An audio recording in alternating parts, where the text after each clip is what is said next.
Sometimes the loneliest place in the world is inside your own home, surrounded by memories of the life you used to have. Isaac knew that feeling all too well.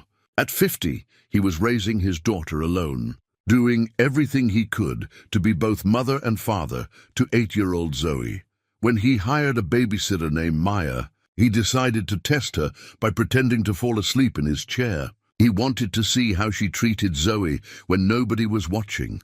What happened that night surprised him completely. After Zoe went to bed, Maya sat down beside Isaac and gently rested her head on his shoulder. That one simple moment would change everything for both of them. What did Isaac discover about letting people into his guarded heart? Before we jump back in, tell us where you're tuning in from. And if this story touches you, make sure you're subscribed, because tomorrow I've saved something extra special for you. The alarm clock rang at 5:30 in the morning, the same as it had every weekday for the past 3 years. Isaac's hand shot out from under the covers, silencing the persistent beeping before it could wake Zoe in the next room. He lay there for a moment in the darkness, feeling the weight of another day settling onto his shoulders like a familiar coat. Heavy, worn, but necessary. The bedroom still felt too empty. Caroline's side of the bed remained untouched, the pillows arranged exactly as they had been the morning she left for the hospital and never came home. Round his neck hung a thin gold chain, and suspended from it was Caroline's wedding ring alongside his own. He'd stopped wearing his ring on his finger a year after her death. It felt dishonest somehow, claiming a marriage that existed only in memory. But he couldn't bring himself to put it away completely. So he wore them both close to his heart, hidden under his shirt, a private reminder of what he'd lost and what he couldn't let go. By 6 o'clock, Isaac was in the kitchen, starting the coffee maker and pulling out ingredients for Zoe's lunch. The routine was so ingrained he could do it half asleep. Peanut butter and jelly sandwich cut diagonally, an apple sliced, a juice box, pretzels in a small container. "Daddy?" Zoe's small voice came from the doorway. She stood there in her pajamas, her dark hair a wild tangle around her face. She had Caroline's eyes, warm brown, expressive, and seeing them every day was both a gift and an ache. "Morning, sweetheart." "You're up early." They made breakfast together in comfortable silence, Isaac scrambling eggs, while Zoe carefully arranged toast on plates. These quiet moments were his favorite part of the day. "Daddy?" Zoe said as they sat down to eat. "Can I go to Brenna's birthday party next Saturday?" Isaac's fork paused halfway to his mouth. Saturday. His mind raced through his schedule. He had inventory at the shop that morning, couldn't miss it. His sister Diane was visiting her in-laws. "Bernard would be unavailable, please." Zoe's voice was small, hopeful. "Everyone's going." Isaac looked at his daughter's face, saw the longing there. She'd been invited to fewer parties this year. Other parents' pity had worn off, and playdates required coordination that exhausted everyone. Slowly, Zoe was being left behind, and Isaac knew it was his fault. "Let me figure something out," he said finally, hating the disappointment that flickered across her features. At Greenfield Elementary, Isaac walked Zoe to her classroom, despite her protests that she was big enough to go alone. Mrs. Patterson gave him a sympathetic smile. Everyone at school knew their story. Everyone was kind and careful around them, which somehow made it worse. Dalton's Automotive Repair sat on the edge of downtown, a square brick building where Isaac had worked for 20 years. Bernard, his oldest friend at the shop, greeted him with concern. "You look terrible." "Thanks. You're a real confidence booster. When's the last time you slept a full night?" Bernard's expression was worried. "Listen, I could come by Thursday, hang with Zoe, give you a break. We're fine." The words came out harsher than intended. "I appreciate it, Bernard, really, but we have our routine." Bernard didn't look convinced, but he let it drop. They'd had this conversation too many times before. Isaac's phone buzzed during lunch. A text from Diane called the school. "Zoe seems sad lately. Everything okay?" Isaac stared at the message, guilt twisting in his chest. He typed back, "She's fine. Just adjusting." Adjusting to what? It had been 3 years. When did adjusting end and this become their permanent reality? At 4:30, Isaac picked up Zoe from her after-school program. She was sitting alone in the corner drawing with crayons. The picture made Isaac's chest tighten.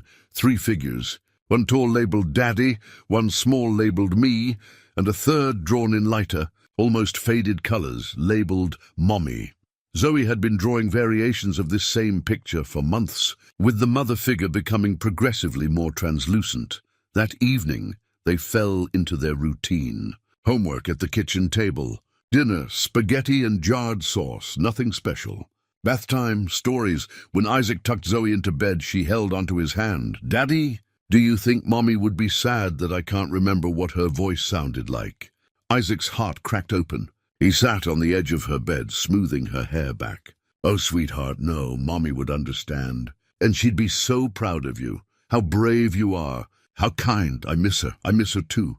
Downstairs, Isaac collapsed into his leather armchair, his refuge, positioned where he could see both the television and the stairs. He didn't turn anything on, just sat in the quiet house, feeling the emptiness press against him from all sides.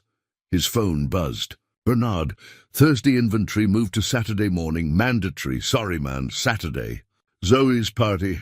Isaac closed his eyes, frustration building. He needed this job. Couldn't say no to mandatory anything, which meant he needed help. The realization sat heavy and bitter. For 3 years he'd managed alone, proving to himself and everyone else that he could handle it, that he didn't need anyone. But they weren't fine. Zoe was lonely. He was exhausted, and his stubborn pride was hurting his daughter. Isaac pulled out his laptop, fingers hovering over the keyboard. Finally, he typed, "Babysitter needed. Saturdays, occasional evenings. References required." He stared at the words for a long time before hitting post.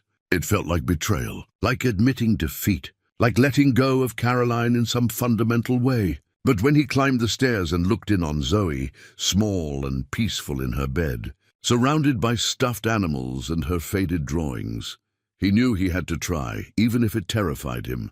The responses came quickly, too quickly. By Monday morning, Isaac had 17 messages from potential babysitters. Most were clearly copy-paste responses, generic and impersonal.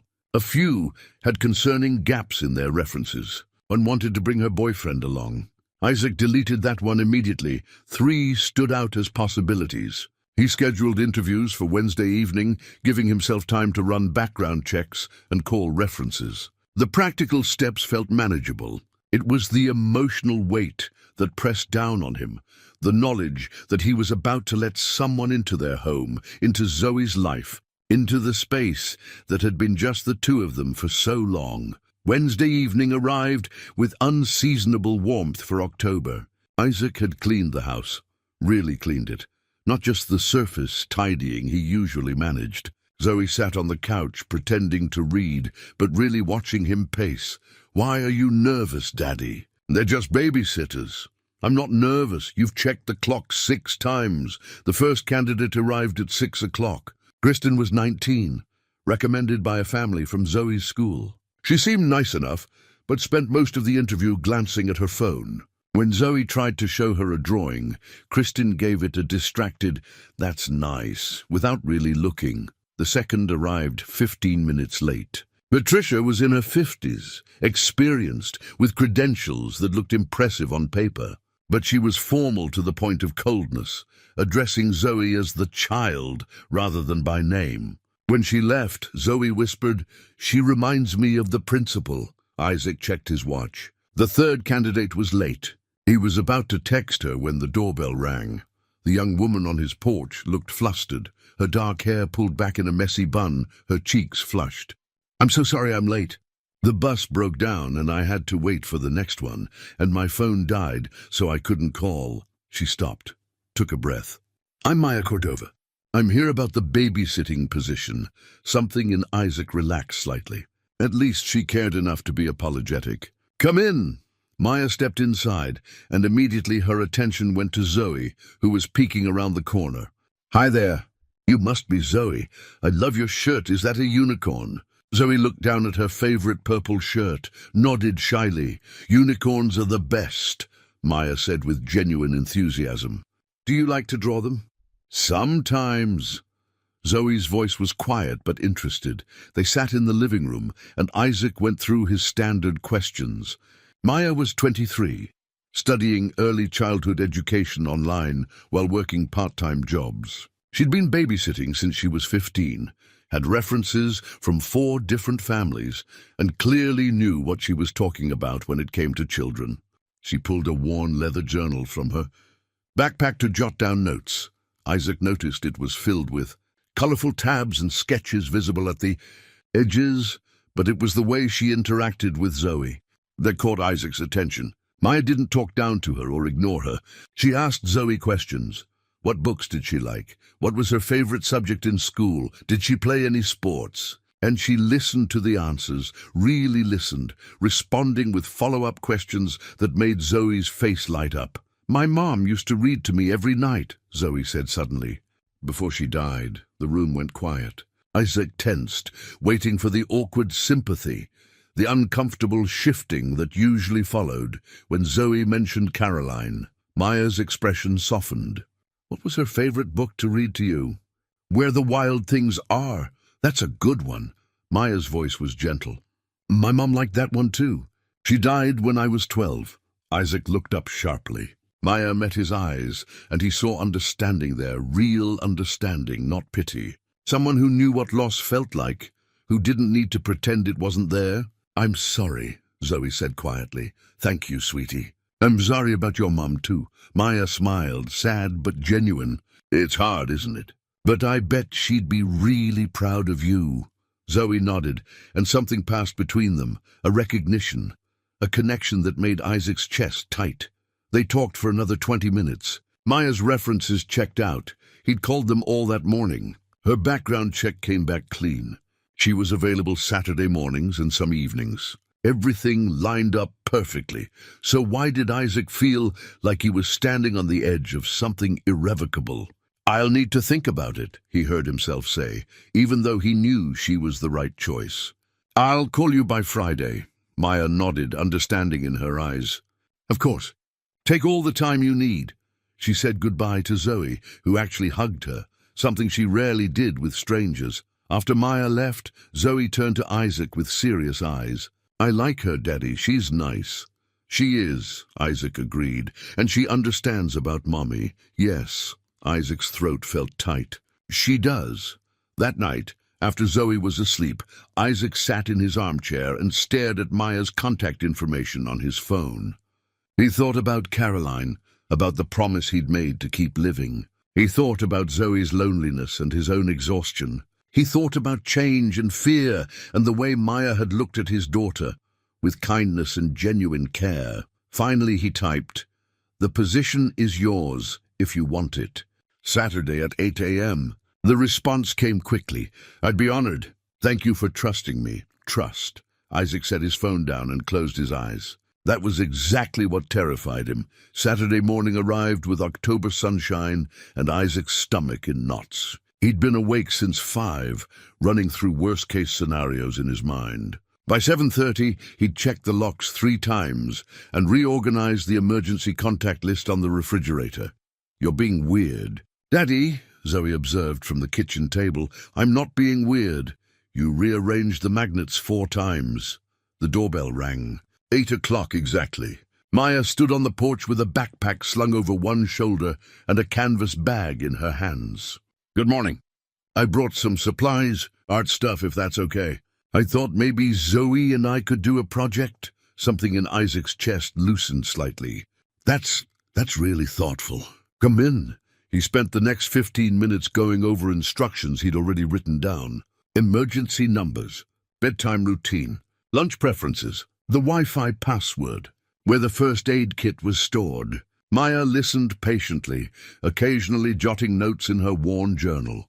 Mr. Dalton, Maya said gently when he paused for breath, we're going to be fine. I promise I'll take good care of her. Zoe rescued him. Daddy, you're going to be late for work. Isaac crouched down, pulled his daughter into a tight hug. It'd be good for Maya, okay? I will. Zoe pulled back, rolled her eyes. Go, Daddy, we'll be fine. Isaac straightened, met Maya's eyes. My cell number is on the fridge, the counter, and the list you texted me last night. Maya's smile was kind. "Go to work, Mr. Dalton. We've got this." At work, Isaac threw himself into inventory with forced focus, but his mind kept drifting home. At 10:30, his phone buzzed. A photo, Zoe and Maya at the kitchen table, both wearing paint-splattered aprons, laughing. They were working on watercolor paintings, their hands covered in various colors. The caption read, "Having fun." "Don't worry." Isaac stared at the photo for a long moment. His daughter looked happy, really genuinely happy. When was the last time he'd seen that expression? The thought should have brought relief. Instead, it triggered something uncomfortable, a twist of jealousy, inadequacy. Maya had been there 3 hours and already connected with Zoe in ways Isaac couldn't manage. "That your girl?" Bernard appeared over his shoulder. "Yeah," Isaac quickly locked the screen. "She looks happy, man." "That's good." Bernard gave him a knowing look. "You're not being replaced, you know. Kids can care about more than one person." At 2 o'clock, Isaac made a decision to head home early. The drive took 10 minutes. He let himself in quietly and stopped. Music played softly, something gentle and melodic. He could smell something delicious. Not boxed mac and cheese, something richer, homemade. Maya and Zoe were in the kitchen, flour dusting the counter, and both of them. They were baking cookies, Zoe carefully placing dough on a sheet while Maya guided her hands. "Like this?" Zoe asked. "Perfect. You're a natural baker." Maya glanced at the oven timer. "The first batch should be ready in 2 minutes. Your dad's going to think we're professional chefs. Do you think he'll be proud?" "Sweetheart, your dad is already proud of you." Every single day, Isaac's throat tightened. The house smelled alive, vanilla and butter and warmth. Zoe was covered in flour and grinning, more animated than she'd been in months, and there, open on the counter, was Caroline's recipe box. Maya looked up and spotted him. Her expression shifted to surprise, then pleasure. "Mr. Dalton, we didn't hear you come in." Zoe spun around. "Daddy, you're home early." "Look, we made cookies." "I see that. Smells amazing. Maya showed me how to make them from scratch. And we made mac and cheese, too, the real kind, not from a box." "We found your wife's recipe box," Maya said, a note of apology in her voice. "I hope that was okay." "Zoe said her mom used to make these cookies, and I thought, it's fine." The words came out sharper than Isaac intended. He saw Maya's expression falter, saw Zoe's excitement dim. He softened his tone. "Really, it's thoughtful. Thank you. But the damage was done." The easy warmth in the kitchen had shifted, grown tense. Maya began cleaning up with quick, efficient movements. The oven timer beeped. Maya pulled out the last batch of cookies, then turned to Zoe with a gentle smile. "Why don't you go pick out a book for your dad to read later?" Zoe nodded, sensing the adults needed to talk, and disappeared upstairs. Silence settled over the kitchen. Maya wiped down the counter, not meeting Isaac's eyes. Finally she spoke. "I'm sorry if I overstepped." "With the recipe box. I should have asked first." "No." Isaac leaned against the doorframe. "You didn't. I'm sorry. This is all new. Having someone here, seeing Zoe so happy with someone else. It's harder than I thought it would be." Maya's expression softened. "I'm not trying to replace anyone, Mr. Dalton. I know I can't. I wouldn't want to." "Isaac, please, just call me Isaac." "Isaac." She tested the name, nodded. "I grew up without a mom. I know what that hole feels like. I'm just trying to help fill it a little, not take her place. There's a difference, I know." And he did know, intellectually. "How did you manage it?" "Growing up without her?" Maya was quiet for a moment. "Honestly, some days better than others. I had my younger brothers to take care of, and that helped. Gave me purpose." She looked up at him. "But the loneliness doesn't really go away. You just learn to carry it differently." "Thank you," Isaac said quietly. "For today. For making her smile like that. She's a special kid. You're doing a good job with her." Maya gathered her things. "Same time next Saturday?" "Actually," Isaac heard himself speak before he'd fully formed the thought. "Would you be available for some evenings too? Tuesday and Thursday, if that works." "I can do that," Maya smiled. "I'd like that." After Maya left, Isaac tried one of the cookies. It tasted exactly like he remembered, exactly like Caroline's. Maya had followed the recipe perfectly, had cared enough to get it right. That night he texted her, "Thank you for today. The cookies are perfect." Maya's response came quickly. "Thank you for trusting me with her. See you Tuesday." Isaac looked around his kitchen. It looked lived in. It looked like a home again. The thought should have comforted him. Instead, it left him feeling unsettled, like he was standing at the beginning of something he couldn't control.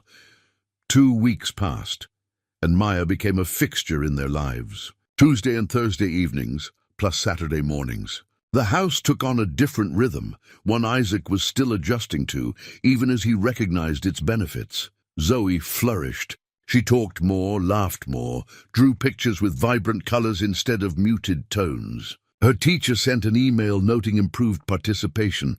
Even Diane commented during their Sunday call. "She sounds different, lighter."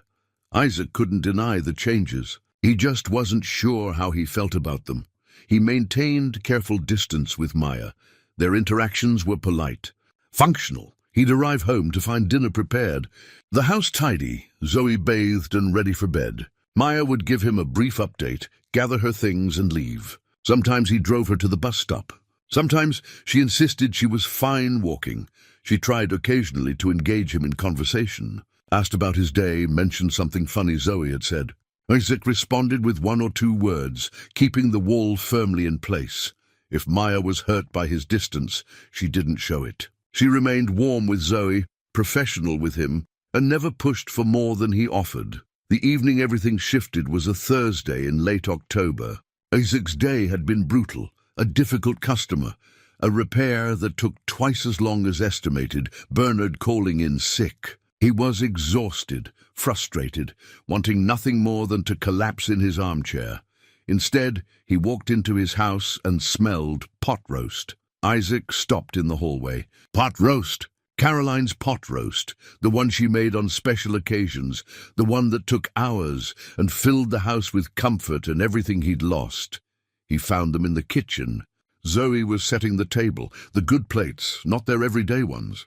Maya stood at the stove. Caroline's recipe box open beside her. "Daddy!" Zoe's face lit up. "Maya's making Mommy's pot roast. For your birthday!" His birthday. Isaac had forgotten his own birthday. 51 years old today, and it had completely slipped his mind. Caroline used to make a big deal of birthdays. After she died, they'd become just another day to get through. Zoe mentioned it this afternoon, Maya said, uncertainty in her expression. "I hope this is okay. I know it's last minute, but we wanted to do something special." Isaac set down his briefcase slowly. The kitchen looked like it had when Caroline was alive. Table set properly, fresh rolls warming, even a small cake on the counter. Maya had gone to considerable effort. For him. For a birthday he hadn't even remembered. "You didn't have to do this." His voice came out rough. "I know." Maya wiped her hands on a towel. "But Zoe wanted to, and I thought everyone should feel celebrated on their birthday." Something in Isaac's carefully maintained composure cracked. This young woman, who owed him nothing beyond the hours he paid her for, had spent her afternoon making his late wife's pot roast because his daughter wanted him to feel special. "Thank you," he managed. It's very kind." Dinner was the best meal Isaac had eaten in 3 years. The pot roast tasted exactly right, tender, flavorful, perfect. Maya had followed the recipe precisely, down to the vegetables Caroline always included. They ate at the dining room table, and Zoe chatted happily about her day, about the birthday card she'd made at school. The present was a new picture frame with a photo of Isaac and Zoe from last month. One Maya had apparently helped Zoe print at the library. In the photo, they were both smiling. Isaac couldn't remember the last time he'd seen a picture of himself smiling. After dinner, Maya started cleaning up. Isaac joined her at the sink, drying dishes while she washed. "You really didn't have to do all this," he said quietly. "I wanted to." Maya handed him a plate. Zoe was so excited about it. "She talked about you all afternoon, how hard you work, how you always make sure she has everything she needs, how you read to her every night even when you're exhausted."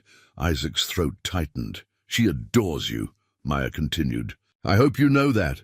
I'm not always sure I'm enough." For her, Maya turned to look at him directly. "You're her whole world, Isaac. Everything you do, it matters." She sees it all. The words hit something deep in his chest. For 3 years, he'd been running on empty, convinced he was failing, that Zoe deserved better than his exhausted, grief-stricken best. "How do you do it?"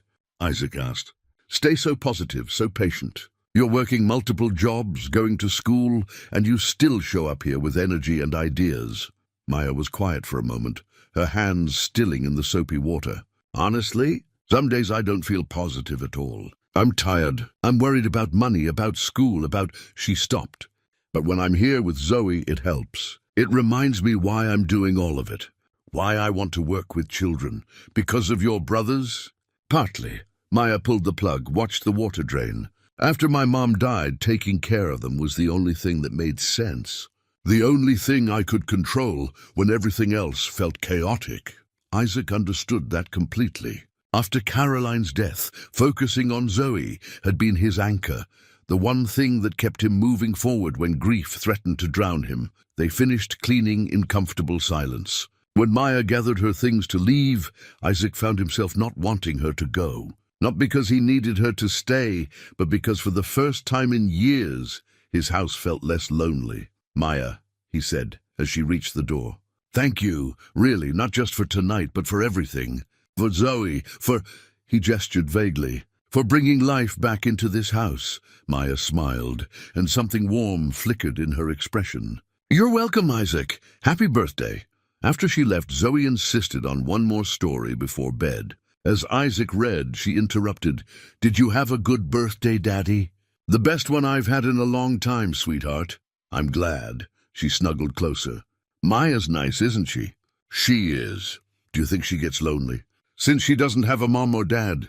The question caught Isaac off guard. "I don't know, maybe." "I think she does," Zoe said with 8-year-old certainty. "But maybe she's less lonely when she's with us. Like how we're less lonely when she's here." Isaac kissed the top of her head, unable to speak past the lump in his throat. His daughter, in her simple wisdom, had articulated something Isaac had been afraid to acknowledge. They were all lonely. And somehow, together, they were all a little less so. The next Tuesday evening marked a subtle shift. Isaac came home to find Maya helping Zoe with a school project about family traditions. They'd spread photos across the coffee table, pictures of Caroline, of holidays past, of moments Isaac had boxed away, because looking at them hurt too much. "I hope this is okay," Maya said when she noticed him in the doorway. Zoe's assignment was to talk about family traditions. She wanted to include her mom. Isaac moved closer, looking at the photos. Caroline laughing at Christmas. Caroline and baby Zoe at the park. Caroline and Isaac on their wedding day, so young and full of hope. "We used to have pancake Sundays," Zoe explained, pointing to a photo. "Mommy would make funny shapes." "Remember, Daddy?" "I remember." Isaac's voice was soft. "She made yours look like butterflies. Can we do pancake Sundays again?" Zoe asked hopefully. Isaac looked at Maya, who smiled encouragingly. "I think that's a wonderful tradition to bring back." "Then we will," Isaac said, surprising himself. This Sunday, after Zoe went to bed, Isaac and Maya sat in the living room, the photos still scattered between them. Maya had made tea. She'd learned where everything was kept, had made herself quietly at home in ways that should have felt intrusive, but somehow didn't. "Thank you," Isaac said, "for helping her with this. I know going through these photos couldn't have been easy. They're beautiful memories." Maya picked up the wedding photo, studied it. "You both look so happy." "How long were you married?" 15 years. Met her when I was 33. Thought I was too set in my ways for marriage. She proved me wrong about a lot of things. What was she like?" Usually Isaac deflected these questions. Tonight something made him answer honestly. "Strong, funny, patient with my stubbornness.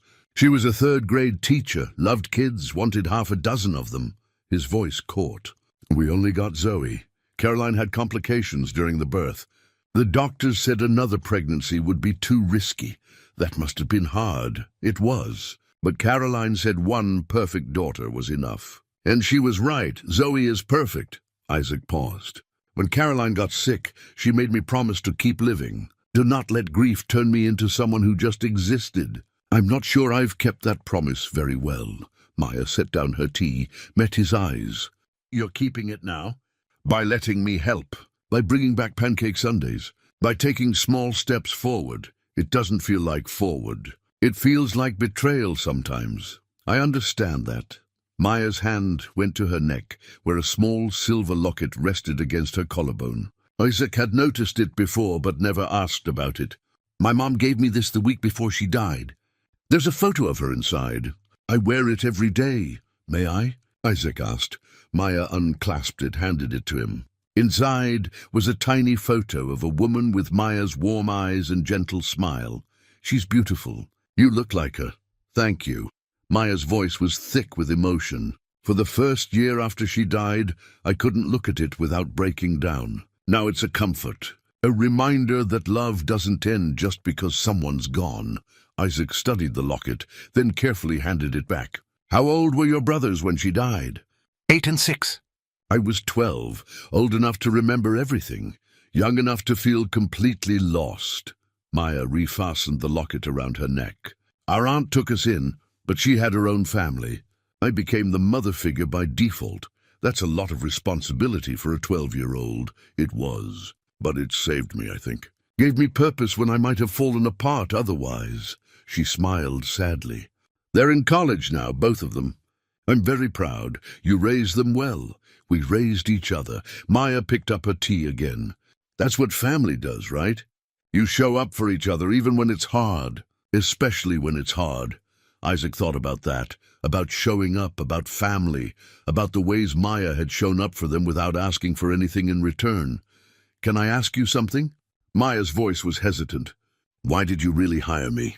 I know you needed help with Zoe, but you seemed so reluctant, like it physically hurt you to let someone in. Isaac was quiet for a long moment. Because letting someone in means risking loss again. And I don't know if I can survive that twice, so you'd rather be lonely than risk being hurt. When you say it like that, it sounds foolish. It's not foolish. It's human. Maya leaned forward slightly. But Isaac, you're hurting anyway. Loneliness is its own kind of pain. At least connection comes with joy too. The words settled between them, heavy with truth. Isaac looked at this young woman who'd somehow become essential to their household in just a few weeks, who understood grief in ways most people couldn't, who showed up with kindness and patience and asked for so little in return. You're wise beyond your years, he said finally. Maya laughed softly. Grief has a way of aging you. I'm 23, but some days I feel 50. I'm 51, and some days I feel 100. They smiled at each other, sharing the weight of their respective losses. Outside, the October wind picked up, rattling the windows. Inside, the house felt warm and lived in, filled with the quiet comfort of two people who understood each other's pain. Maya glanced at the clock. I should go. I have a class assignment due tonight. Let me drive you home. It's too late for the bus. Isaac, you don't have to. I know. But I want to. During the drive, they talked easily, about Zoe's upcoming school concert, about Maya's classes, about small, ordinary things that felt significant somehow. When they arrived at Maya's building, Isaac noticed the neighborhood properly for the first time. Run down, poorly lit, not somewhere he wanted someone he cared about walking alone at night, someone he cared about. The thought should have alarmed him. Instead, it felt like simple truth. Thank you for the ride, Maya said, gathering her bag. Maya, Isaac stopped her before she could open the door. Thank you for tonight, for helping me remember that talking about Caroline doesn't have to hurt. That remembering can be healing too. Maya smiled, her hand resting on the door handle. That's what she'd want, you know, for you to remember the joy, not just the loss. After she left, Isaac sat in his car for a moment, watching until she was safely inside. Then he drove home through quiet streets, thinking about lockets and wedding photos, and the strange alchemy that turns strangers into people who matter. When he got home, he tucked the wedding album back into storage, but he left out one photo, Caroline laughing at Christmas, full of life. He placed it on the mantel where he could see it every day, not as a shrine to grief, but as a celebration of love that had been real and good and worth remembering. November arrived with early darkness and the kind of cold that seeped into bones. Isaac found himself looking forward to the evenings Maya came, not just for Zoe's sake, but for his own. The house felt warmer when she was there, more alive. One Thursday evening, Isaac arrived home earlier than usual. Bernard had insisted he leave on time for once, practically pushing him out the door. "Go home to your family," Bernard had said, and Isaac hadn't corrected him about Maya not being family. He found the living room empty, but heard voices from upstairs. Zoe's room. Isaac climbed the stairs quietly, drawn by the sound of laughter. Maya and Zoe sat cross-legged on the bedroom floor, surrounded by fabric and craft supplies. Maya was showing Zoe how to sew a simple stuffed animal, patiently guiding her small hands through the stitches. "Like this?" Zoe asked, concentrating hard. "Perfect. You're a natural." Maya's voice was warm with encouragement. "Your mom would be proud of how careful you are. Did your mom teach you to sew?" "She did. Right before she got really sick." Maya's hands stilled for a moment. "She said every girl should know how to create something with her own hands. Something that lasts." Isaac leaned against the doorframe, watching them. There was something achingly familiar about the scene. The patient instruction, the shared focus, the easy affection. Caroline had sat with Zoe like this, teaching her to braid hair, to tie shoes, to paint watercolors. Maya looked up and spotted him. "Isaac, we didn't hear you come in." "Don't let me interrupt. This looks like serious work."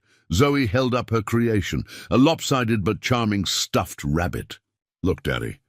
Maya's teaching me to make toys." "That's wonderful, sweetheart. Can Maya stay for dinner?"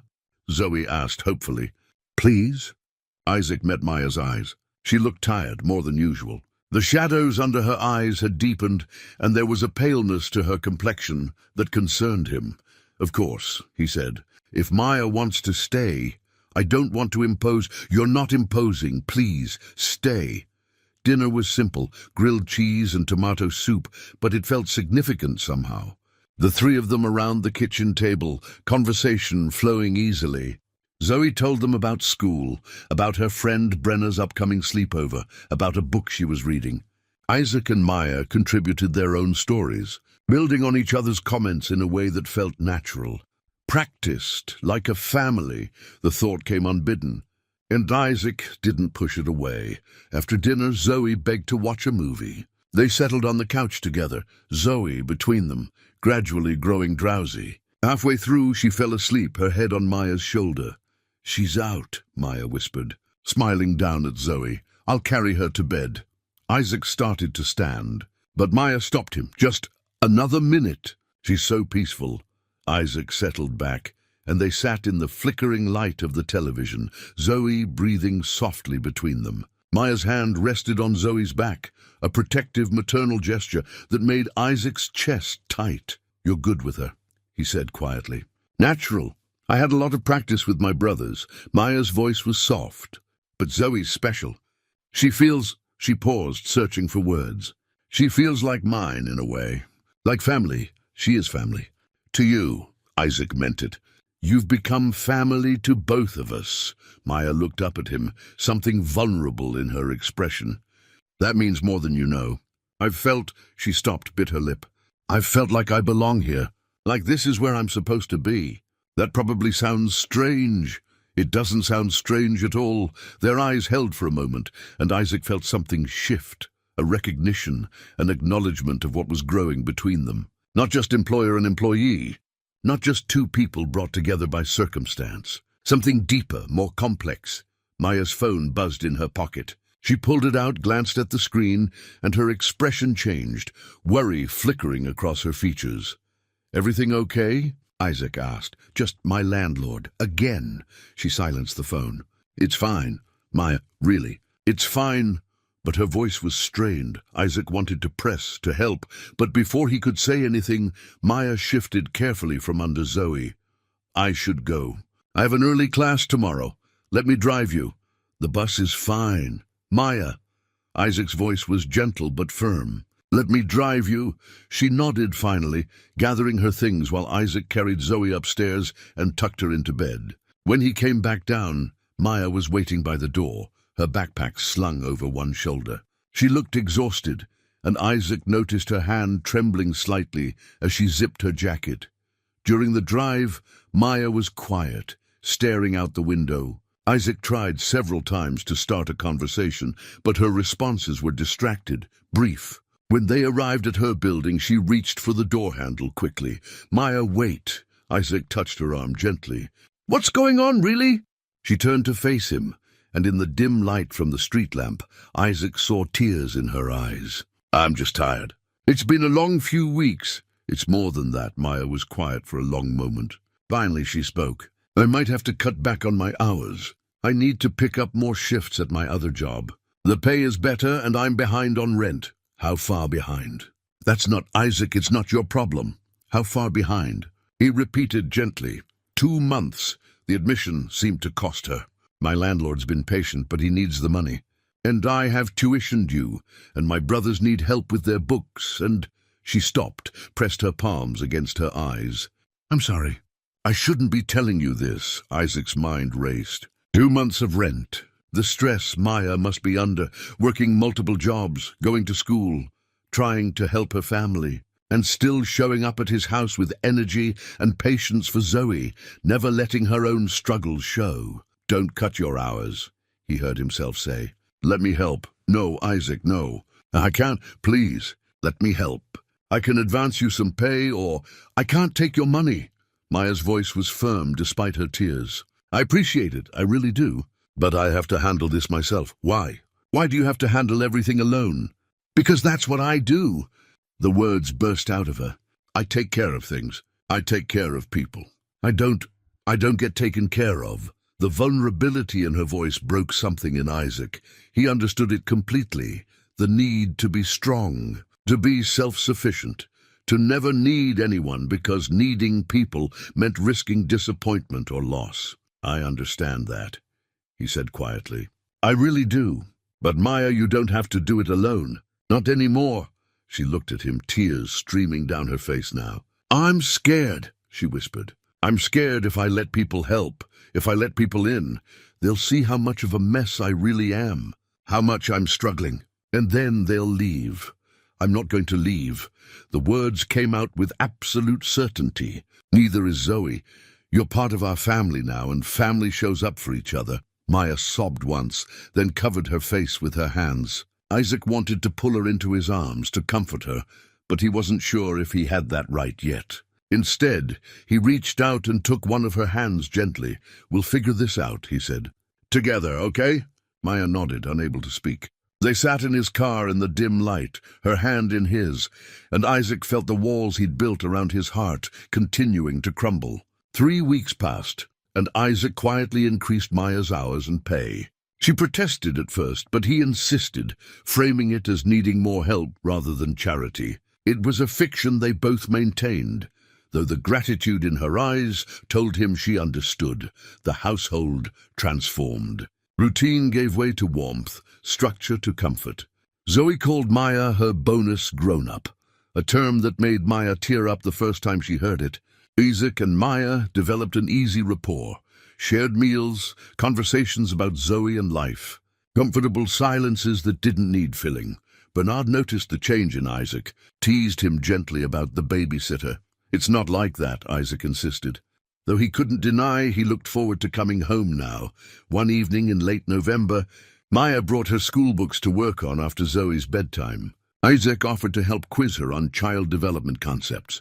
They sat together at the kitchen table, close but not touching, and somehow the conversation drifted from academic to deeply personal. Maya asked about Caroline, expecting Isaac to shut down. Instead, he really talked about his late wife for the first time in years. The good memories, the hard parts of watching her decline, the complicated grief that came with relief when suffering finally ended. "I felt guilty for being relieved," Isaac admitted, "like I'd wished her death."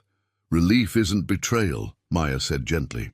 "It means you loved her enough to want her suffering to end. That's not the same as wanting her gone." Isaac's eyes filled with tears, the first he'd shed in months. Maya reached across the table and took his hand, and they sat like that for a long moment, connected by shared understanding of complicated grief. Then Maya's phone rang. She ignored it. It rang again. She apologized, stepped outside to answer. Isaac could hear her voice through the window, tense and upset. "I told you I need more time." She returned visibly shaken, made an excuse to leave early. In her hurry, she forgot her backpack. Isaac discovered it after she'd gone. He intended to just set it aside, but it tipped over, contents spilling across the floor. Among the scattered items, something caught his eye. Several unopened letters from Rosewood Memorial Hospital. His stomach dropped. He shouldn't look. He knew he shouldn't, but concern overrode privacy. He picked up one of the unopened envelopes, the return address, stark and official. Then he noticed the prescription bottles that had rolled across the floor, all bearing Maya's name. Medications he didn't recognize, but the labels indicated they were serious. Not antibiotics for an infection, something chronic, something ongoing. Isaac's hands trembled as he found one opened letter, clearly read and reread, based on its condition. He unfolded it carefully. The words jumped out at him. Chronic kidney disease, stage 3, treatment options, dialysis, transplant waiting list. The room tilted. Isaac sat down hard on the floor, surrounded by Maya's scattered belongings and her carefully hidden truth. She was sick, seriously sick. And she'd been hiding it from them while working herself to exhaustion. More letters revealed the scope of it. Medical bills with alarming amounts marked overdue. Correspondence about insurance coverage limits. A caseworker's notes about treatment plans. Maya wasn't just struggling financially because of rent and tuition. She was struggling because she was trying to afford staying alive. Everything suddenly made sense. Her exhaustion. The occasional dizzy spells she'd explained away as low blood sugar, her desperate need for money, her reluctance to accept help because she was terrified of being seen as unreliable, of losing this job that clearly meant everything to her. Isaac felt betrayed by the secret, but more than that, he felt terrified. Terrified of losing someone else he cared about, because that was the truth he could no longer avoid. He cared about Maya, deeply. More than he'd been willing to admit even to himself. He gathered the letters carefully, placed them back in her bag and called her. She didn't answer. He texted, "You forgot your bag. I'm bringing it over." The drive to Maya's apartment took 15 minutes that felt like hours. When she opened her door, her face drained of color at the sight of him holding her backpack. "Some things fell out," Isaac said quietly. "We need to talk." Maya's apartment was small but tidy. One room that served as bedroom and living space, a tiny kitchenette, a bathroom barely big enough to turn around in. She sat on the edge of her bed, head in her hands, while Isaac took the only chair. "How long have you known?" Her voice was barely audible. "About 20 minutes." Isaac set the backpack down carefully. "Maya, why didn't you tell me?" "Because I was afraid." She looked up at him, tears streaming down her face. "I was afraid you'd fire me. Afraid you'd see me as a liability, someone who might get too sick to work, who might not be reliable. I can't lose this job, Isaac. I can't lose—" Her voice broke. "I can't lose you and Zoe. You're not going to lose us. You don't understand. This isn't going away. I need treatment I can barely afford. I'm rationing medications. She sobbed. "I'm so tired. All the time. And I'm terrified that one day I'll get too sick to hide it, and you'll realize I'm not worth the trouble."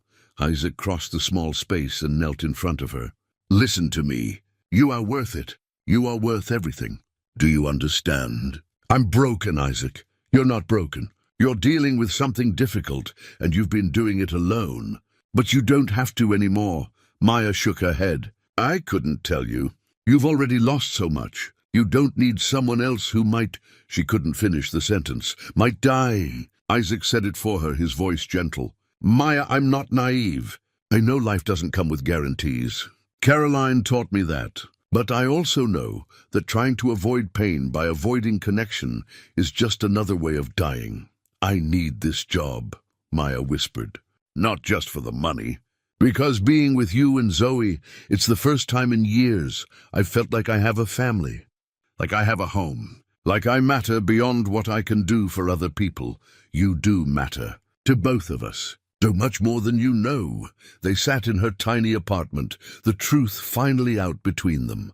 Isaac looked at this young woman who'd brought life back into his home, who'd shown his daughter how to laugh again, who'd reminded him what it felt like to want to come home at the end of the day. She was sick and scared and trying so hard to handle everything alone, just like he had been for 3 years. "We're going to figure this out," Isaac said firmly.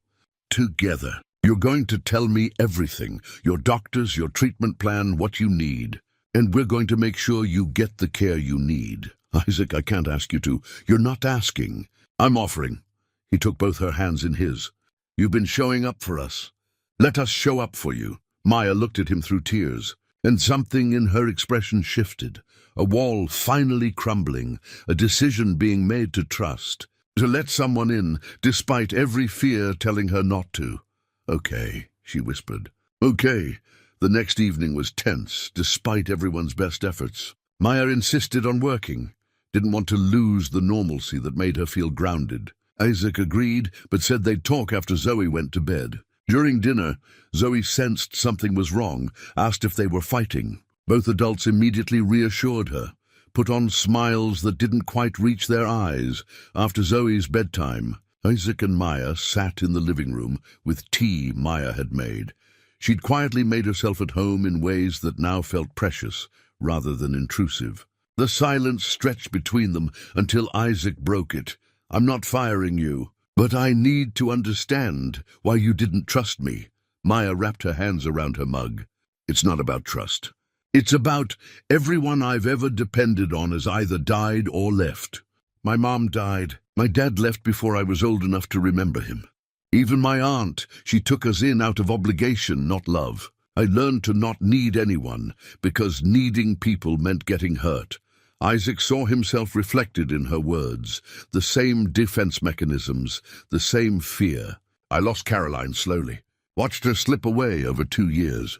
Every day I was terrified, and when she finally died, part of me was relieved. I hate myself for that." "Relief isn't betrayal," Maya said, echoing her earlier words. "It means you loved her enough to want her suffering to end." Isaac's eyes filled with tears, real tears, not the careful wetness he usually allowed himself. "I promised her I wouldn't stop living, but I was so scared of losing anyone else that I just stopped. Until you." He stood, retrieved something from the hall closet, Caroline's wedding album, untouched for 3 years. He sat back down beside Maya, closer than before, and opened it. The young couple smiled up at them from glossy pages. "She was beautiful," Maya said softly. "Zoe looks just like her." "She does." Isaac turned pages slowly. "But lately when Zoe smiles, I see you too. The way you've influenced her, shaped her. You're part of who she's becoming." Maya's breath caught. Isaac continued, turning to later photos. Hospital rooms, forced smiles, Caroline's diminishing presence. "I made her promise I'd keep living, but I didn't understand what that meant until you walked into our lives. You brought light back.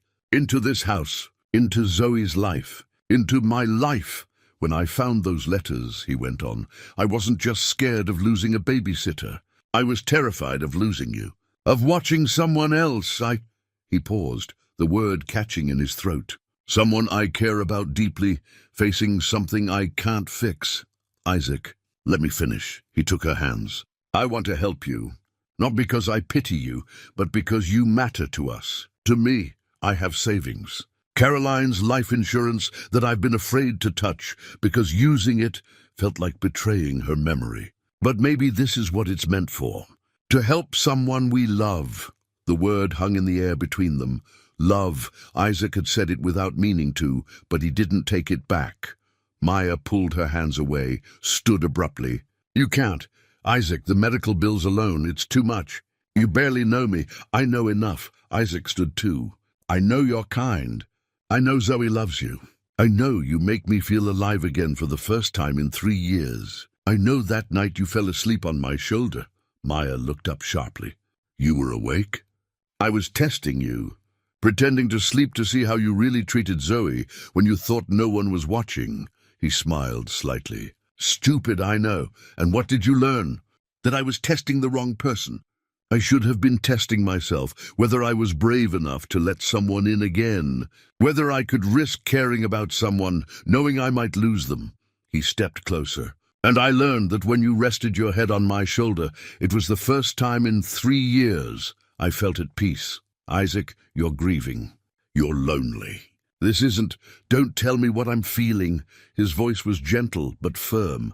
I've had 3 years to understand grief. This is different. When I'm with you, I don't feel guilty for being happy. I don't feel like I'm betraying Caroline's memory. I feel like maybe I can have a life again. Maybe we both can. Maya turned to the window, arms wrapped around herself. I can't promise you a future. I don't know how long. Isaac closed the distance between them. None of us know how long we have. Caroline taught me that. What matters is what we do with the time we're given. I'm so tired of being alone. Maya's voice broke. So am I. They stood close, the air charged with possibility and fear and hope. Then footsteps sounded on the stairs. Zoe appeared, rubbing her eyes. I had a bad dream. Can Maya stay tonight? The innocent question carried enormous weight. Isaac and Maya exchanged glances, an entire conversation happening in that look. Of course she can, Isaac said. The guest room is ready. Zoe smiled, hugged them both, returned to bed. After she'd gone, Maya looked at Isaac with questions in her eyes. Stay, he said. Not just tonight. Stay with us. Move into the guest room. Let us help you through this. Let us be your family. Isaac, I know it's fast. I know it's complicated. But life is short and uncertain, and I don't want to waste any more time being afraid. He took her hands again. Please stay. Maya's resistance finally crumbled. Tears streamed down her face, not tears of sadness, but of relief, of finally letting go of the weight she'd carried alone for so long. Okay, she breathed. Okay. Over the next 2 weeks, Maya moved in. It started gradually. A few clothes in the guest room dresser, her toiletries in the bathroom, her textbooks on the shelf. Isaac drove her to medical appointments, sat with her during treatments, met her doctor, learned the full scope of her condition. The prognosis was cautiously optimistic with proper treatment, and if a donor match became available, Isaac got tested as a potential kidney donor without telling Maya. He told himself it was just to know, to have information. But he knew the truth. If he could help, if he could save her the way he couldn't save Caroline, he would do it without hesitation. Bernard noticed Isaac's frequent medical appointments, confronted him one afternoon at the shop. Isaac explained everything, Maya's illness, his growing feelings, the donor testing. Make sure you're doing this for the right reasons, Bernard warned. Not out of guilt or trying to replace Caroline. This is different, Isaac insisted.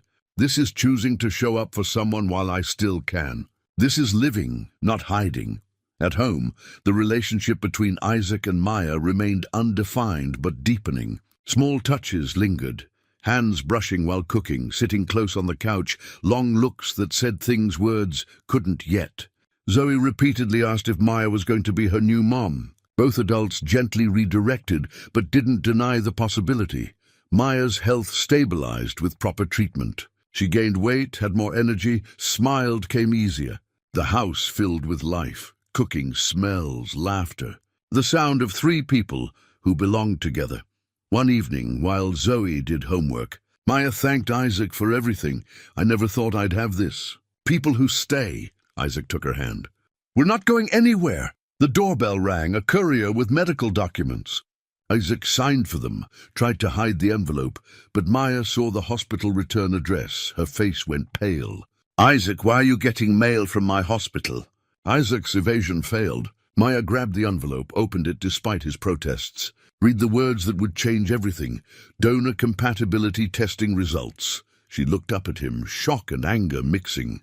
You got tested? Without telling me? 6 months had passed since the surgery, and summer had arrived with gentle warmth that seemed to mirror the healing happening inside Isaac's home. He stood in the kitchen making pancakes on a Sunday morning, carefully shaping them into butterflies, the way Caroline used to, the way he'd finally learned to do without his hands shaking, without grief paralyzing every attempt to honor her memory. Daddy, you're getting really good at the wings. Zoe called from the table. where she was setting out plates and syrup with the careful attention of a child who'd learned that small rituals mattered. "Your mom would be proud," Isaac said, and the words came easily now, without the sharp edge of pain that used to accompany every mention of Carolyn's name. The grief hadn't disappeared, it never would, but it had transformed into something gentler, something that could coexist with joy. Maya emerged from the bedroom, their bedroom now, though it had taken Isaac 3 months after the surgery to ask her to move from the guest room. She looked radiant, healthy in a way she hadn't when they'd first met. Her skin glowed, her eyes were bright, and she moved with an energy that still amazed Isaac every morning. The surgery had been successful for both of them. The new kidney was functioning perfectly, and both their bodies had healed better than the doctors had dared hope. "Something smells absolutely amazing," Maya said, wrapping her arms around Isaac's waist from behind, resting her head against his back in a gesture that had become as natural as breathing. "Pancake Sunday," he replied, sliding a perfectly shaped butterfly onto a plate. "Family tradition. The old ones and the new ones." They gathered at the table, and the conversation flowed with the easy rhythm of people who belonged together. Zoe chattered about her upcoming 9th birthday party, no longer the quiet, withdrawn child who'd sat alone drawing faded pictures. Maya mentioned her final exam for her degree, excitement and nervousness mixing in her voice. Isaac shared a story from the shop that made them both laugh. This was what normal looked like now. Not the hollow routine of survival that had defined the 3 years after Caroline's death, but actual living, messy and beautiful, and full of the small moments that made life worth the effort.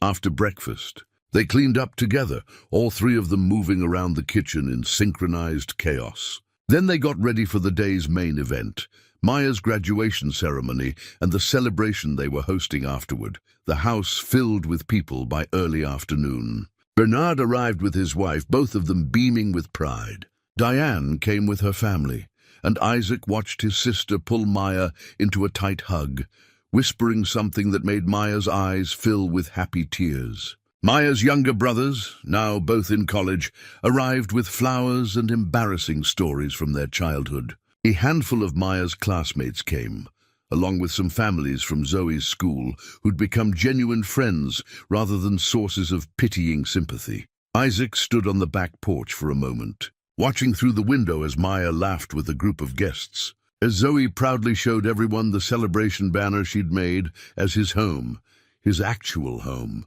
not just a house he existed in, brimmed with life and warmth. "You did good, man," Bernard said, joining him with 2 bottles of beer. He handed one to Isaac. "Really good." "I got lucky," Isaac said, but Bernard shook his head. "Luck is finding someone special. Courage is letting them in. You chose to be brave, and that made all the difference." He clinked his bottle against Isaac's. "Caroline would be really happy right now. You know that, right?" Isaac's eyes found the living room mantel through the window, where 2 framed photos sat side by side. Caroline's portrait from that Christmas years ago, her smile bright and full of life. And beside it, a new photo taken just last week, Isaac, Maya and Zoe at the park, all 3 grinning at the camera. Maya held her graduation certificate. Zoe clutched a sign proclaiming, "Congratulations." Hood and Isaac's arms wrapped around both of them. 2 different families. 2 different chapters. Both real, both precious, both part of his story. She would, Isaac agreed quietly. She'd love Maya. She'd love how Maya makes Zoe laugh, how she's helped her remember the good parts instead of just the loss, how she's helped me do the same. "So when are you going to make it official?"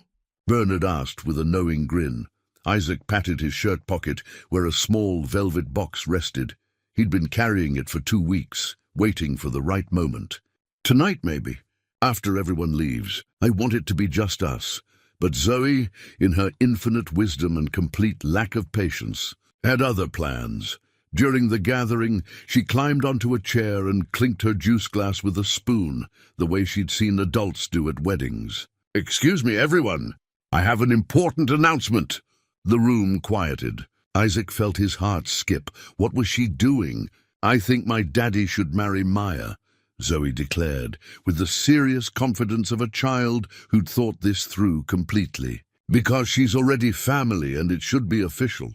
Plus, I asked her if she'd be my mom, and she said if it was okay with Daddy, she'd be honored. So, Daddy, is it okay?" Laughter and awe sounds rippled through the room. Maya's face flushed red, but she was smiling, her eyes finding Isaac's across the crowded space. In that look, he saw everything: love and hope and a future they'd both been too afraid to believe in just months ago.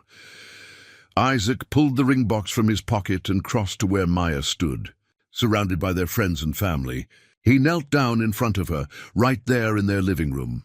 "In front of everyone who mattered, Maya Cordova," he said, his voice steady despite the emotion threatening to overwhelm him. "You walked into our lives when we needed you most. You brought light back into this house. You gave my daughter her smile back. You reminded me what it feels like to actually live instead of just survive." He opened the box, revealing a simple silver band with a small diamond.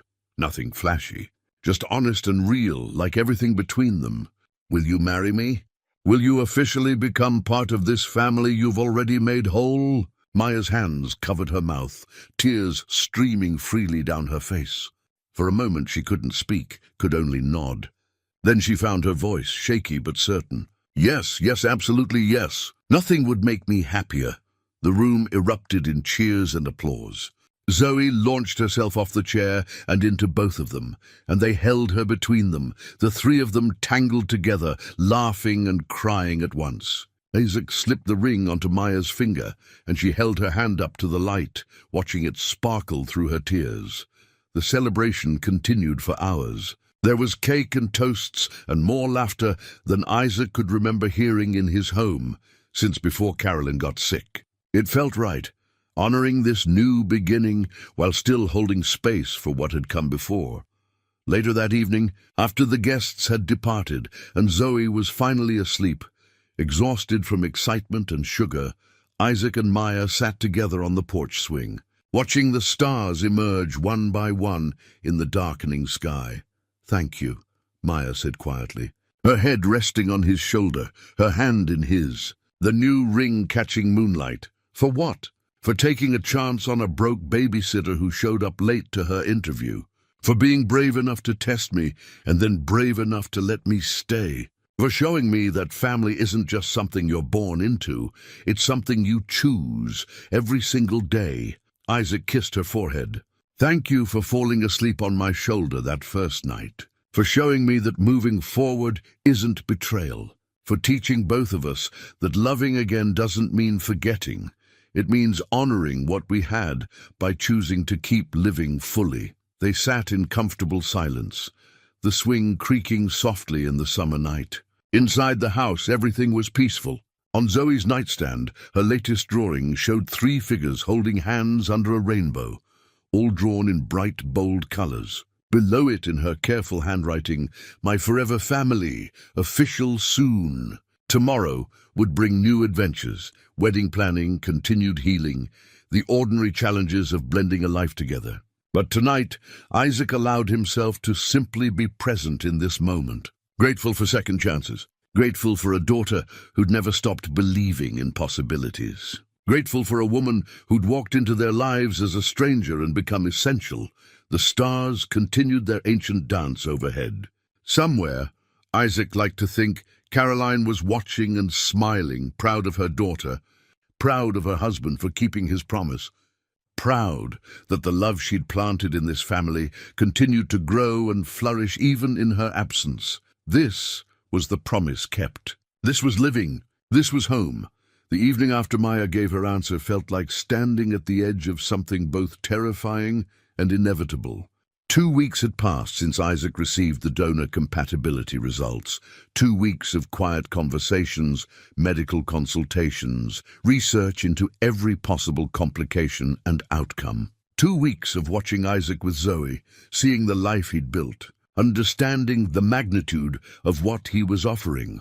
On a cold December evening, with the first real snow of the season falling in thick, silent flakes outside the window, Maya found Isaac in his armchair, the same chair where this entire journey had begun, where she'd first fallen asleep against his shoulder and unknowingly changed the trajectory of all their lives. "I've made my decision," she said quietly.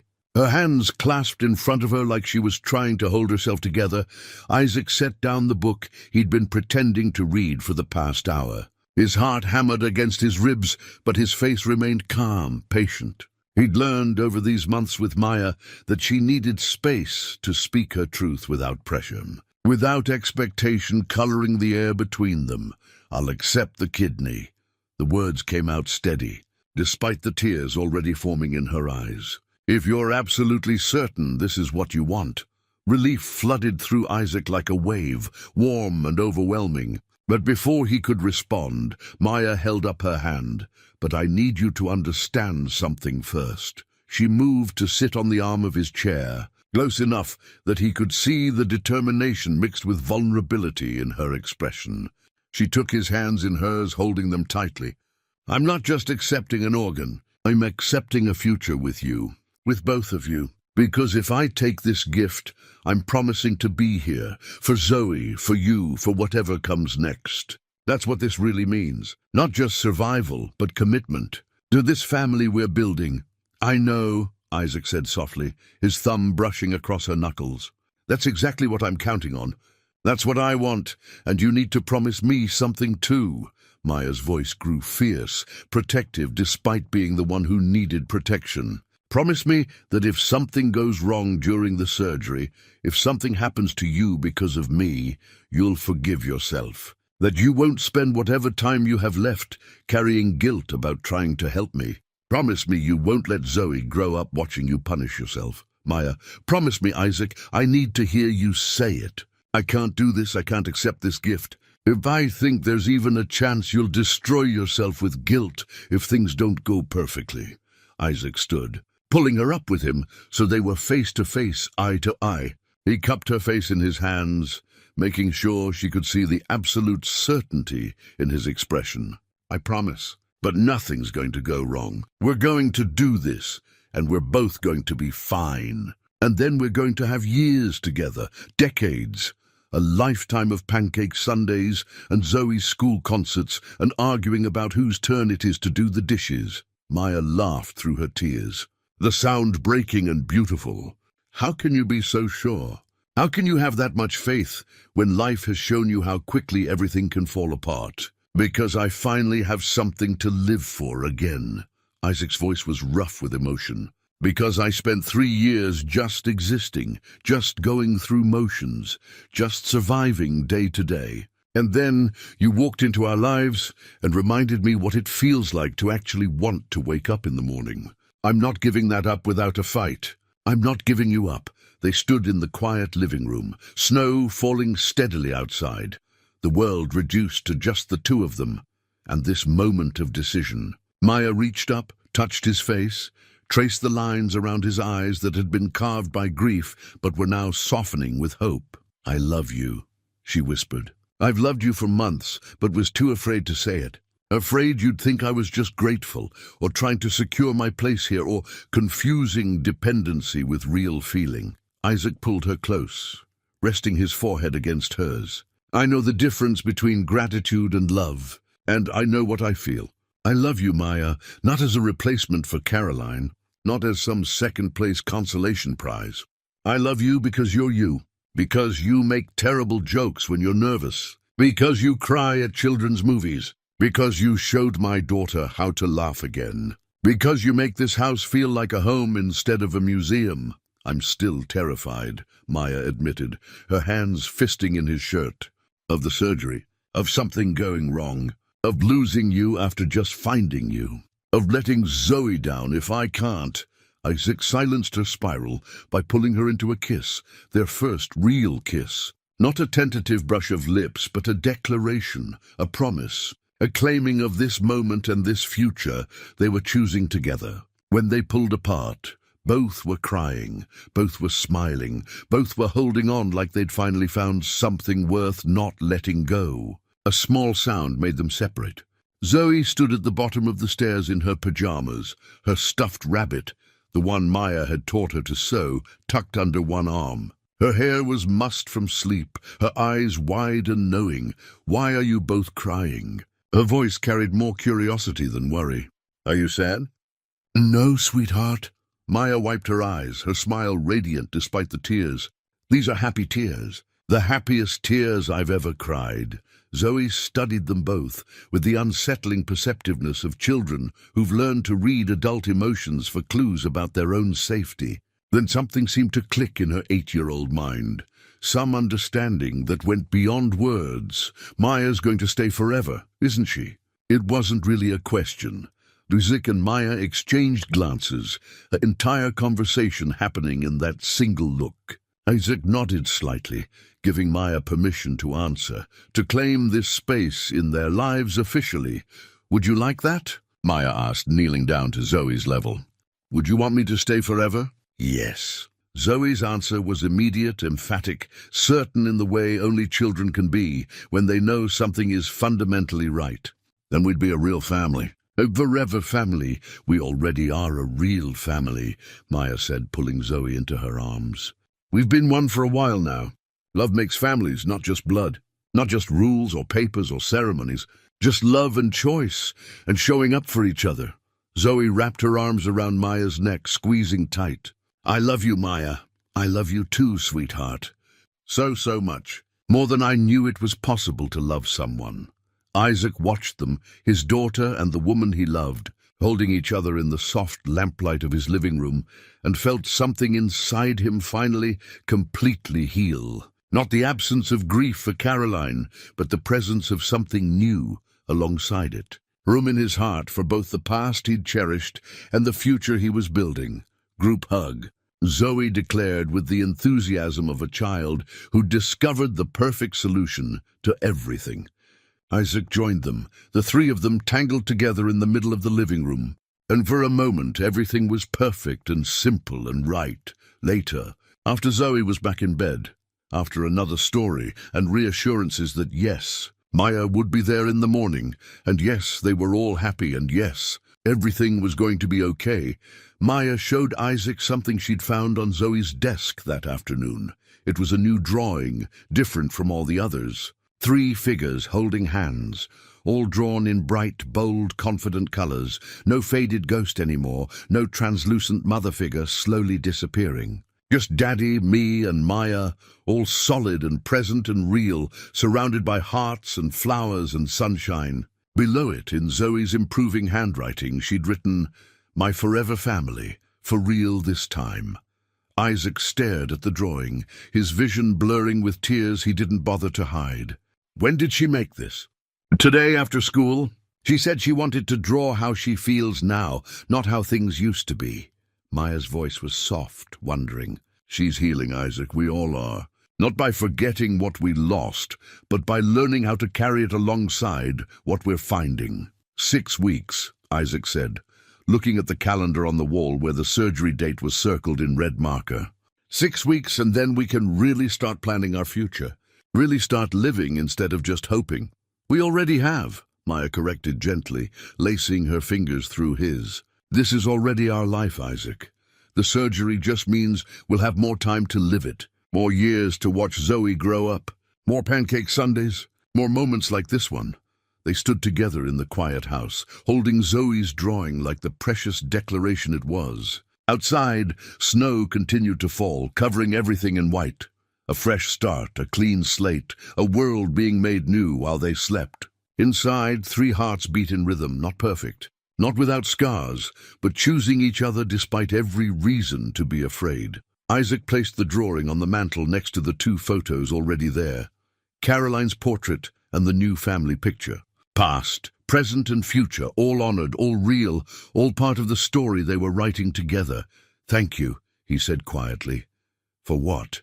"For being brave enough to let me help. For trusting me with this. For choosing us even when it scared you." Maya leaned against him, her head fitting perfectly in the hollow of his shoulder. "Thank you for seeing me when I was trying so hard to be invisible. For making me believe I was worth saving.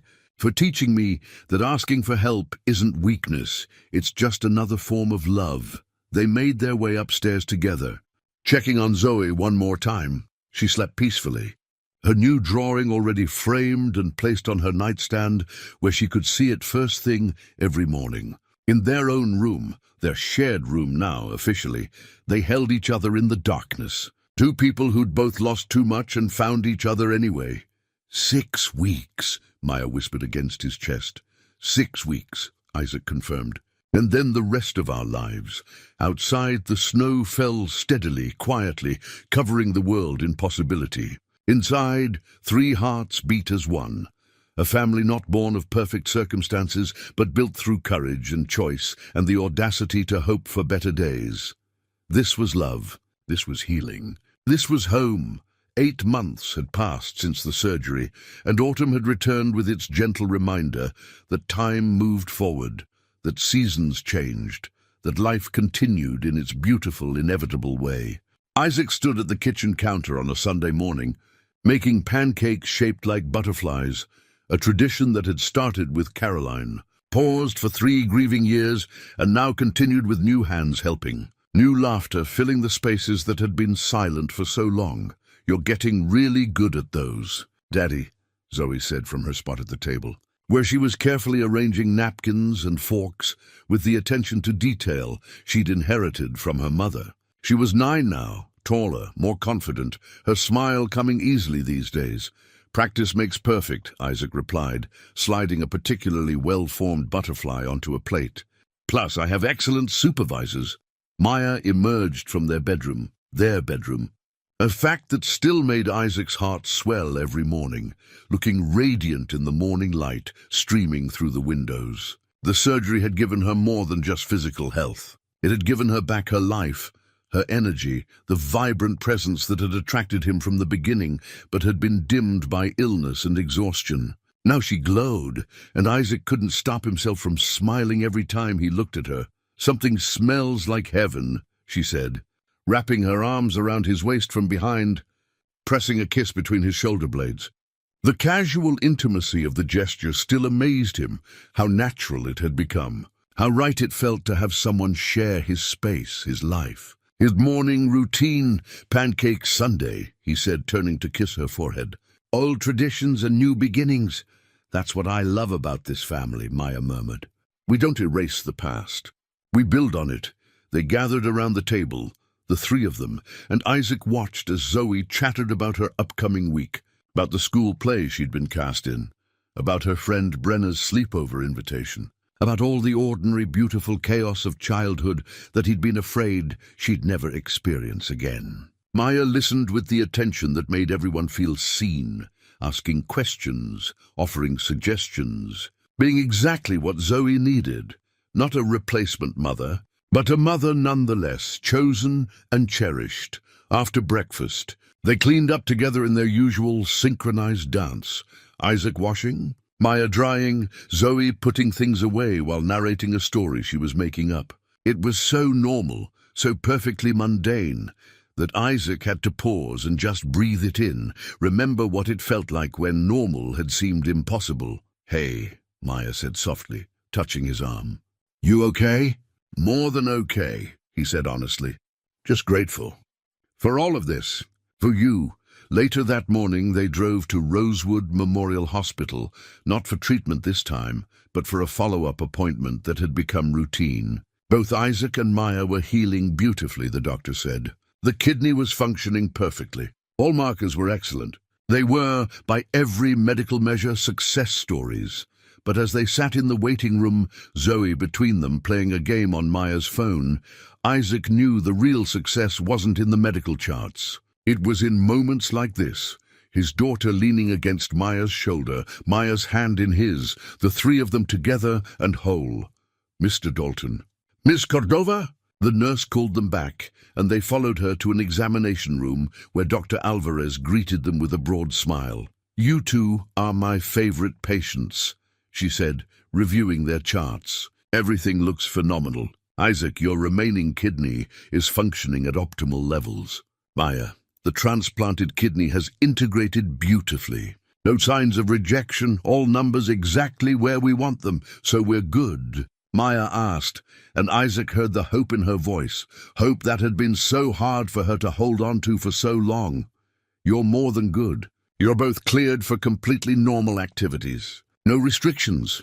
Dr. Alvarez looked at them over her glasses, her expression warm. I have to say, in 20 years of doing this, I've rarely seen two people more committed to their recovery. Whatever you're doing, keep doing it.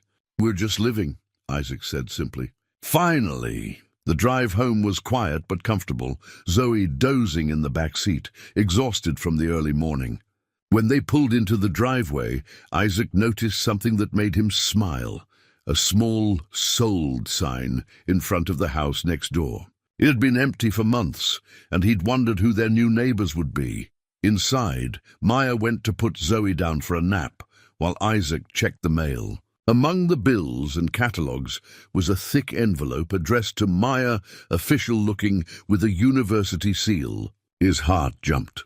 She'd applied to several graduate programs, wanting to pursue her master's in child psychology, but had been convinced she wouldn't get in anywhere. Isaac? Maya came down the stairs, and he held up the envelope. This came for you. Her eyes widened. She took it with trembling hands, stared at it for a long moment. I can't open it. You open it. It's your future. You should open it. Our future, she corrected. Everything I do now is our future. Please. Isaac carefully opened the envelope, pulled out the letter, and read the first line. He looked up at her, grinning. Congratulations. You've been accepted to the graduate program at State University. Full scholarship. Maya's hands flew to her mouth, tears immediately streaming down her face. Are you serious? You're not joking? I would never joke about this. He pulled her into his arms, and she sobbed against his chest. Happy tears, relieved tears, tears that released months of tension and doubt. I'm so proud of you. I couldn't have done it without you, without this family, without... She couldn't finish, just held him tighter. They stood in their living room, holding each other, and Isaac thought about how far they'd all come. From that first day, when Maya had shown up late and flustered to interview for a babysitting job, to this moment where she was pursuing her dreams, building a career, planning a future she'd been convinced she wouldn't live to see. That evening, they celebrated with Zoe, who insisted on making a congratulations banner and baking cupcakes that turned out lopsided but delicious. Bernard and his wife stopped by with champagne, sparkling cider for Zoe, and they toasted to new beginnings and hard-won victories. After everyone left and Zoe was in bed, Isaac and Maya sat on the back porch swing, wrapped in a blanket against the autumn chill. The stars were brilliant overhead, sharp and clear in the cold air. I have something for you, Isaac said, pulling a small box from his pocket. Maya's eyes widened. Isaac, you already gave me a ring. We're already engaged. This is different. He opened the box to reveal a delicate silver bracelet with 3 charms, a butterfly, a heart, and a tiny kidney. The butterfly is for Caroline, for the tradition she started that we're keeping alive. The heart is for us, for what we've built together. And the kidney, his voice caught, that's for the gift that gave us this future. All of it together, because none of it exists separately. It's all one story. Maya took the bracelet with shaking hands, tears flowing freely again. It's perfect. You're perfect. This life is... She couldn't find words big enough. Isaac fastened the bracelet around her wrist, and she held it up to the porch light, watching the charms catch and reflect. When's the wedding? She asked softly. We've been engaged for 6 months. I don't want to wait anymore. Neither do I. Isaac pulled her closer. What about spring? April, maybe. Cherry blossoms and new beginnings? April sounds perfect. She rested her head on his shoulder, the same way she had that very first night, when she'd fallen asleep in his chair and changed everything. Small ceremony? Just family and close friends? Whatever you want. As long as at the end of it, you're officially my wife and Zoe's mom. They sat in comfortable silence, the swing moving gently. Through the window, Isaac could see the living room mantel where 3 photos now sat. Caroline's portrait, the family photo from Maya's graduation, and a new one taken just last week at Zoe's school concert. All 3 of them laughing at something Zoe had said. Past, present, and future, all honored, all cherished. Do you ever feel guilty? Maya asked quietly. About being happy? About moving forward? Isaac considered the question carefully. Sometimes. But then I remember what Caroline said before she died. She told me that the worst thing I could do would be to stop living in her memory. That the best way to honor what we had was to prove that love was worth it, worth the risk, worth the pain, worth trying again. He kissed Maya's temple. You taught me that. You and Zoe together. You taught me that there's enough room in a heart for all of it, the grief and the joy, the past and the future. I used to think I'd never have this, Maya whispered. A family, a home, a future.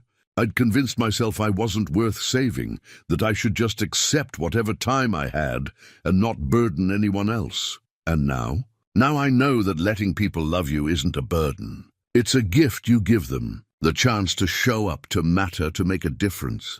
You gave me that gift. You let me matter. You've always mattered. From the moment you showed up late and flustered and apologizing, I just had to get out of my own way long enough to see it. They sat until the cold drove them inside, until Maya was yawning and Isaac's back was stiff from the wooden swing. Inside, they checked on Zoe one more time, a ritual neither of them could break. She was sprawled across her bed, her stuffed rabbit tucked under one arm, her latest drawing on the nightstand. This one showed a house with 4 figures, Daddy, me, Maya, and a small figure in the clouds, labeled Mommy watching over us. Hearts connected all the figures, even the one in heaven. She's going to be okay, Maya whispered. She's learning that love doesn't end. It just changes shape. We all are, Isaac agreed. In their bedroom, Maya carefully placed the bracelet on her nightstand where she could see it first thing every morning. Isaac watched her get ready for bed, such a simple domestic act, but one that filled him with contentment. This was what he'd been missing, what he'd been afraid to hope for. Not grand gestures or dramatic moments, but the quiet everyday miracle of sharing a life with someone. As they settled into bed, Maya curled against him, fitting perfectly in the space that had been empty for so long. "Thank you," she murmured, already drifting toward sleep. "For what? For pretending to be asleep that night? For testing me? For giving me a chance to show you who I was?" Isaac smiled in the darkness. "Thank you for passing the test. For falling asleep on my shoulder. For being brave enough to stay. I'll always stay," she promised. "For as long as you'll have me." "Forever then," he said. "I'll have you forever." Outside, the autumn night deepened. Leaves fell silently from trees, making room for new growth come spring. Inside, 3 hearts beat in peaceful rhythm.